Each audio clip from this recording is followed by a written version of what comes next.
Hi everyone, my name is Carlos Montayaw and welcome to my YouTube channel. Today, I'm going to introduce to you the word volleyball. And these are the things that you will need to learn about the word volleyball. History of volleyball.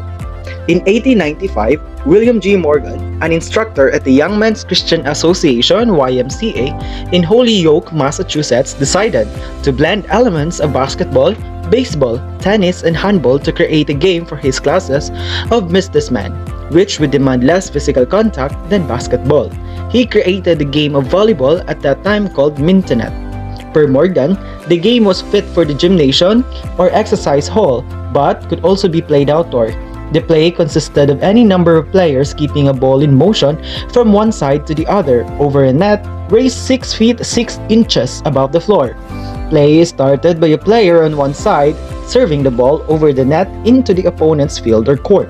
The opponents then, without letting the ball strike to the floor, return it, and it is in this way kept going back and forth until one side fails to return the ball or the ball hits the floor.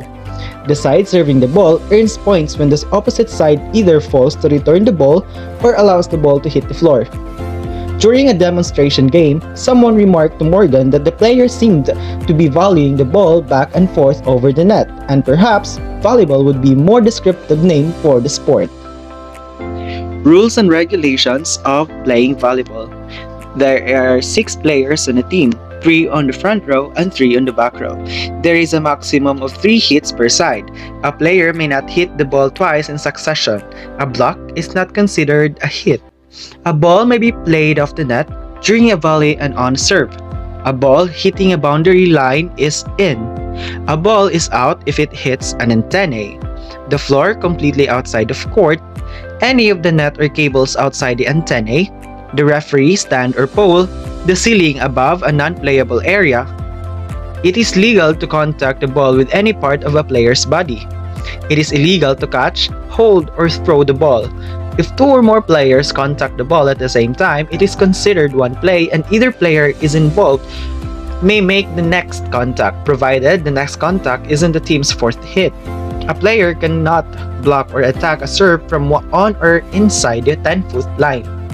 After the serve, front-line players may switch position at the net.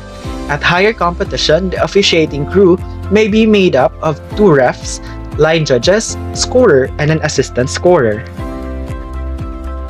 The basic skills in volleyball. The serve is what begins the game. Passing the ball is the skill that's performed by the player receiving the serve. Setting is the action of playing the ball to a teammate. Setting is usually done in an overhead motion using the hands. Players that have a hard time getting in good position to hand set may elect to set using a forearm passing motion. This is called bump setting. Attacking or spiking is the action of sending the ball over the net to the opponent's court. Attacks are usually done by taking steps to approach the net to jump and hit the ball. The volleyball approach and hit is often thought of as the most fun skill in volleyball. A block is the action of trying to prevent the ball from crossing the net into your court. Digging is the action of playing the ball in a way that prevents the ball from touching the court after an attack by opponents. To get good at these volleyball skills require improving physical proficiency and hand, arm, and eye coordination, being able to effectively communicate with your teammates, and having an understanding of how to play volleyball will highly influence how well you perform the skills. Equipments in volleyball. The ball. The standard volleyball is made of leather or synthetic leather and weighs between 9 and 10 ounces and has a circumference of 25.6 to 26.4 inches. The ball has a rubber bladder and can be one color or a combination of colors. The net and the court. The outer volleyball court measures 18 by 9 meters rounded by a free zone that is 2 meters wide on all sides. The minimum playing space for US volleyball competitions is 7 meters.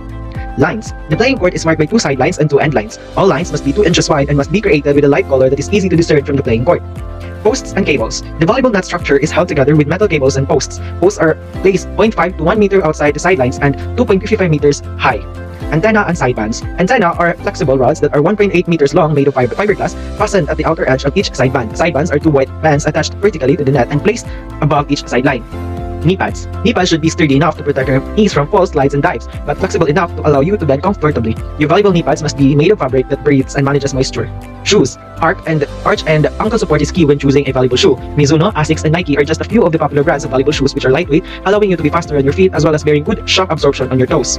Clothing and jewelry. All clothing should be lightweight to allow maximum flexibility and breathability, as well as made of a material that absorbs sweat and keeps skin dry. Spandex shorts are a good option as they are flexible, light, and absorb odors. Socks will not require absorb sweat and prevent blisters. Jewelry is not permitted and valuable, with the exception of smooth wedding bands. Glasses must be worn with a strap to keep them secure. And that's all for the sports volleyball. I hope that you've learned something. Thank you for watching. Bye!